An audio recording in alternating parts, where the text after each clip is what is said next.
दोस्ती दुश्मनी का मिसाल कायम करे के बा। दोस्ती या दुश्मनी के मिसाल कायम करे के बा। बिहार में नया इतिहास कायम करे के बा। गोड़ लागतनी हेरा से अभिनंदन बरवलो के अपना कार्यक्रम जना के नाम खुटा ठोक के।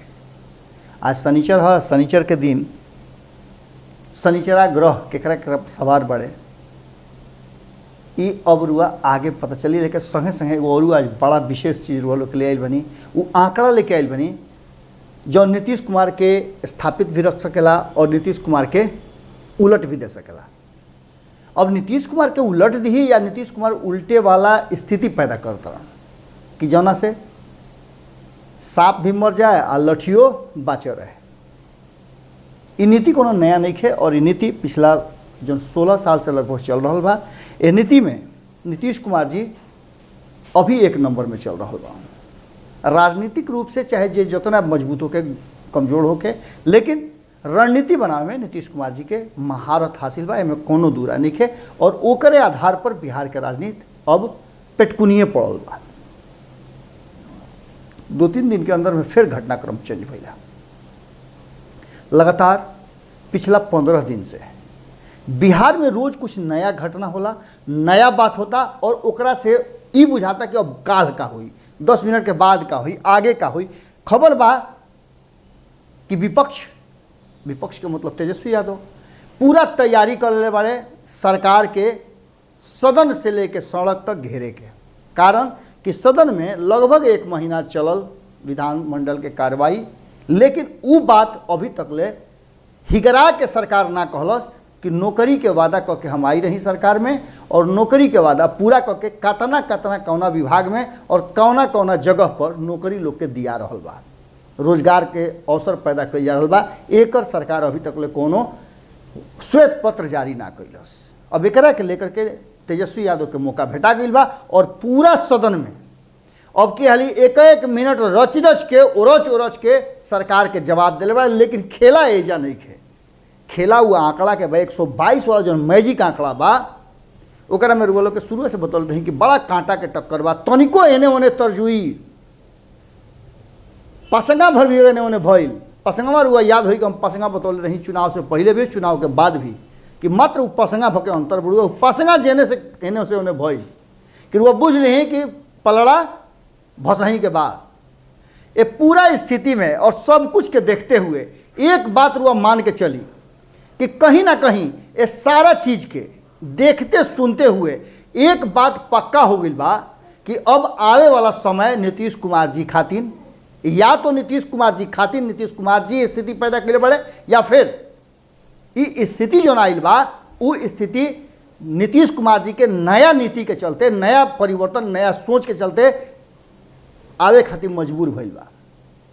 जीतन राम मांझी और मुकेश सहनी जौन की 2 खेमा में अलग अलग रहल लोग, एनडीए के हिस्सा रहते हुए भी ई नारुआ कह सकिले और इना कभी समझ में आइला कि ये दोनों आदमी के आपन कोनो बड़ा अस्तित्व या फिर एनडीए के अंदर में लोग के बात के मानल जा रहा बा। चुनावी रणनीति के तहत ये लोग से भले वो घड़ी बाट बखरा कलिहल गई लोग के, लेकिन ओकरा बाद कभी भी कोनो ऐसा बढ़िया मजबूत जो फैसला भइल होके तो ये लोग के जो मत मानल गई होके, बात मानल गई होके, ई स्थिति कभी ना आई। और ये बात के लेकर के कहीं ना कहीं मामला हमेशा अजुराई रहल और एकरा चलते एगो स्थिति तो निश्चित रूप से भइल कि कहीं ना कहीं हमेशा इस सरकार के ऊपर एगो तलवार लटकल रहल कि सरकार रही कि जाए। इस सारा स्थिति के नीतीश कुमार जानते हुए बूझते हुए आपन और पूरा के पूरा मजबूती करे खातिर लाग गई रहन। सरकार से बेसी वो अपना पार्टी और अपना संगठन के मजबूती में लाग गई रहन। केकरा के ले आके का देवे के पड़ी और केकरा से का समझौता कह के वो अपना के मजबूत बनाई है। कारण कि कभी भी कुछ भी हो सकेला और एकरा खातिर पहले से तैयारी बना के रखल जरूरी बा। ये सब बात के लेकर के कहीं ना कहीं एक बात तो तय मान के चली कि जौना तरीका के अभी वर्तमान में माहौल बा ओकरा में 122 के आंकड़ा पूरा करे खातिर यदि ई पसंगा दोनों कहीं एने ओने छटक गई है तो ई रुआ मान के चली कि नीतीश कुमार जी खातिर आफत हो जाई सरकार बचावल। कारण कि पसंगा हटते नीतीश कुमार जी के जो आंकड़ा बा वो 119 पर आकर के धड़ाम से गिर जाई और 122 खातिर उनका और लोग के जरूरत पड़ी। हो सकेला कि ई स्थिति पैदा हो जाए और एकरा में से वक्त देखते हुए, समय देखते हुए नीतीश कुमार से जो नाराज लोग चल रहा बा उनका पार्टी के अंदर भी उहो एने ओने छटक जाओ लोग, जना के दावा बहुत पहले से आरजेडी करत रहे। लेकिन ये हाइपोथेटिकल क्वेश्चन बा और हाइपोथेटिकल स्थिति भी बा, कारण क्वेश्चन हो सकेला। लेकिन वर्तमान जो स्थिति बा, जो तरीका के बयान आ रहा बा कि मुकेश सहनी के कहना बा कि हमरा संगे धोखा भइल, हमरा से वादा कुछ और रहे, लेकिन वादा के पूरा ना करते हुए हमरा के 16 महीना वाला दे करके यह बात खातिर मजबूर कल गई। और ई बात केहू और से नहीं कहले, अपना सलहिया और संहतिया जौन की महागठबंधन में रहते हुए भी दोनों आदमी के बीच में गुटुर गुटुर होत रहे। और एकरा के लेकर के तेजस्वी यादव खिसियाइल भी रहन कि आपस में का मंत्रणा करता लोग, हमरा संगे कल लोग। यह बात के लेकर के दोनों आदमी बाहर भई रहन कि कोनो कोऑर्डिनेशन कमिटी नहीं बनत। और अब एनडीए में भी कोई कोऑर्डिनेशन कमिटी ना बनल। एक आदमी अंगुरी पकड़ के चले खातिर मजबूर भइले नीतीश कुमार के, तो दूसर का आदमी भारतीय जनता पार्टी के रहमो करम पर चले खातिर मजबूर भई रहन। एनडीए के हिस्सा रहते हुए भी एनडीए में उनकर स्थान का रहे, रुआ सब जानता नहीं। अब स्थिति बा कि मुकेश सहनी के बुझा तक उनका संगे घात भइल बा। ओइजे ई बात कहे वाला जीतन राम मांझी के कहना बा कि जब ई सब हो गई तो उनका से मुकेश सहनी भेंट कैले और भेंट करके बात पर आपन गुस्सा जाहिर कैले और नाराजगी जाहिर करते हुए बड़ा उनका दुख भइल। हालांकि जीतन राम मांझी बड़ा स्पष्ट तरीका से कहले कि दुख तो हमरो भइल बा, नीतीश कुमार जी से ऐसा हमनी के भरोसा ना रहे, विश्वास ना रहे कि हमनी संगे इतना बड़ा घात करी है, छल करी है। 12 गो एमएलसी के मनोनयन में उनका हमनियों के ध्यान रखे के चाहत रहे, मंत्रणा कल चाहत रहे, बात कल चाहत रहे और हमनी का स्थान दिहल चाहत रहे। लेकिन नीतीश कुमार जी तो दोसर राह धले बड़े, वो राह धैले बड़े जौन राह उनका के या तो 2024 तक पहुँचाई या फिर बीच में ऐसा कोनो मौका आवत रुए तो जनता के बीच में जास तो पूरा मजबूती के साथ जास और उनका संगे संगठन खड़ा होके बिहार के जनता उनका पर भरोसा करे। और बिहार के जनता भरोसा करी तो कौना तरीका से करी, ओकरा खातिर पूरा उ जौन जरूरत महसूस भइला, जौना तरीका के उनका सारा चीज़ चाहत रहा ओकरा के अपना तरफ उपलब्ध कर जाता रहे। ये सब बात के लेकर के कहीं ना कहीं एक बात तो पक्का हो गई बा कि अब आवे वाला जौन परिस्थिति बा ओकरा में आंकड़ा से रुआ समझब तो अभी नीतीश कुमार जी लगे जौन सीट बा 45 गो बा, 43 प्लस 2 गो और जोड़ दी तो 45 गो बा। एकरा संगे संगे भारतीय जनता पार्टी के 74 गो सीट बा। इस सब मिला के 119 को हो जाता है, 122 चाहिए, 3 गो घटत हुए। अगर ये दोनों आदमी छटक जाता रहे तो उस संख्या पूरा करे खातिर नाको चने चबावे पड़ी और फेफरी पड़ जाइए लोग के। अब आगे समझी कि अगर यह चीज़बा अगर दूसरा खेमा में देखी तो उन्हें 110 गो सीट बा, 75 गो, 19 गो और 16 गो, इस सब मिला के 110 गो होते हुए 4 प्लस 5 अगर ये दोनों जना उन्हें चल जाता रहे और 5 गो पहले से बा तो एजो मामला आकर के कहाँ लटक जाता हुआ देखा था नो, एजो आकर के संख्या बल ओहिजे जाके पहुंच जाता। यानी कि पूरा पूरा एकदम महीन रसरी पर सरकार टिकल बड़ुए। हो सकेला कि ई रुआ देखे के कभी मिल सकेला, लेकिन नीतीश कुमार जी और भारतीय जनता पार्टी दोनों ना चाहिए कि तेजस्वी यादव सरकार बना ले। ये लोग के हालांकि मनावे के भी नहीं खे, लेकिन कैसे लोग के रोके के बाद ये बात कर के तैयारी शुरू हो गई बा। और यह बात के मान के चली कि रुआ देख ले हो कि जो नया एगो कानून नीतीश कुमार जी ले आवे खातिर बड़ा व्यग्र बड़न, बहुत तेजी कर रहा बड़न।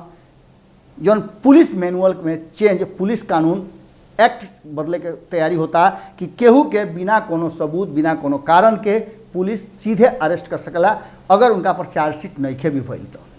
और एकरा से पूरी तरह से विपक्ष के संगे संगे और भी लोग परेशान हो नजर आवत हुए। विपक्ष के तो ये भी कहना बा कि हम ही होखा ही ना दे। लेकिन इस सब के बीच जो नीतीश कुमार जी के नया एक्ट भइल हा ओकरा में बात पूरी तरह से बिगड़ गई बा और अब संघ तनिको नहीं खेलो के सुहात। कारण कि सबके स्वार्थ सूर्य नर मुनि सब की रीति आ स्वार्थ लागी सर करही सब प्रीति, एक से रुआ इनकार ना कर सकिले। लेकिन स्वार्थ उतने तक ले होके के चाही जो ना स्वार्थ से केहू के भला होके। लेकिन एजा का हो रहा बा तो एजा दोनों के कहना बा कि ई जौन स्थिति पैदा भइल बा ए स्थिति में हमनी के बिल्कुल ही दूध के माछी के तरह निकाल करके नीतीश कुमार जी अलगे रख दिले। अब आवे वाला दूसर का समीकरण ई बा कि का हुई चिराग पासवान के। चिराग पासवान अब पूरा मुखर हो गई बाड़न, उनकर एक क्रिया रहे क्रिया कैले रहन कि नीतीश कुमार के उखाड़ कबाड़ कर देव, एनडीए में रहब चाहे ना रहब, लेकिन नीतीश कुमार जी के बिहार से उखाड़ फेंकब। ई काम तो भइल ना, हालांकि प्रयास बहुत जबरदस्त भइल, लेकिन ना भइल। इहो बात रुआ जानत होखब कि एकरा पहले कैसे प्रयोग कैलिए रहन नीतीश कुमार चिराग पासवान के, इहो रुआ बात जानतनी। 2019 के चुनाव से ठीक पहले, जब 1917 में, माफ़ करब 2017 में जब महागठबंधन से एनडीए में अइले तो बुला करके एलजेपी के और मंत्रालय भी दिल रहन, एमएलसी भी बनल रहन। लेकिन जैसे 2019 के चुनाव खत्म भइल और नीतीश कुमार दिल्ली से पटना वापस अइले, ओइजा मंत्रिमंडल में शामिल ना भइले, मोदी मंत्रिमंडल में शामिल होकर से इनकार कर दिले, बिहार अइले, मंत्रिमंडल के विस्तार कैले, तो उनका खींच तो रहे नरेंद्र मोदी से, लेकिन उनका यह बात के खींच रहे कि उनका यह डिमांड में, इनका मांग में भारतीय जनता पार्टी के संग है, उनका पक्ष में काहे ना ये बात बोलल एलजेपी, काहे ना बोले चिराग पासवान, यह बात के दुख रहे। और यही कारण से उनका लाख आग्रह के बाद चिराग पासवान आग्रह भी कैले रहन कि जौन हमारे एगो मंत्रालय रहे वो हमरा के दे दो और राजू तिवारी के उस मंत्रालय में शामिल कर दो। लेकिन ये बात ना मान करके कहीं ना कहीं साफ तौर पे इनकार कर दिले नीतीश कुमार। एजे से खींच पीच शुरू हो गई और अब ई एक तरह से समझी कि वो गोतिहारो ना होला, गोतिहारो लेखा दुश्मनी हो गई बा। चिराग पासवान को वो समय के इंतजार बा कि नीतीश कुमार कब कमजोर होता रहे, जबकि नीतीश कुमार लगातार अपन कुनबा के बढ़ावता रहे। और चिराग पासवान भी यह बात के मानते हुए कि एनडीए के हिस्सा नहीं खन, फिर भी वो अपना कुनबा के और कैसे समीकरण आगे खातिर तैयार होके ओकरा में लागल बन। अब देखे वाला बात बा कि उपेंद्र कुशवाहा के ले आकर के नीतीश कुमार जी कौन समीकरण सधले हा, कितना मजबूत समीकरण बा जौन की भारतीय जनता पार्टी, चिराग पासवान और तेजस्वी यादव के साथ साथ मुकेश सहनी और जीतन राम मांझी सब पे भारी पड़ी। अब ऐसा कौन गुलर के फूल भेटा गई बा, ये बात हमनियों के इंतजार करते हैं, या खोजत हैं, या ढूंढत हैं जा कि का बा। हालांकि सवेरे रुआ के समझावे के प्रयास करनी है, बतावे के प्रयास करनी है, और रुआ एक बाद काल्हो देखो कि एगो समीकरण लेकर के रातों रात में आ रहल बानी, जना समीकरण में ये बात स्पष्ट बा कि नीतीश कुमार जी कौना बात पर फौंकत रहे। उनका लगे का ऐसा सुरखाब के मिल गई बा, कौन ऐसा गड़ल खजाना भेटा गई बा जना से वो पूरा एकदम बुलंद बाड़न कि जौन होके जे आवे के होके फरिया लो हमरा से, चाहे चुनाव में आवे चाहे जैसे आवे। अब केहू से हम डेराइब ना आ ना हम असहज होखब, दूसरा के असहज कर देव लेकिन अपने ना होखब। ये बात रुआ काल रातों रात में देख सकीले।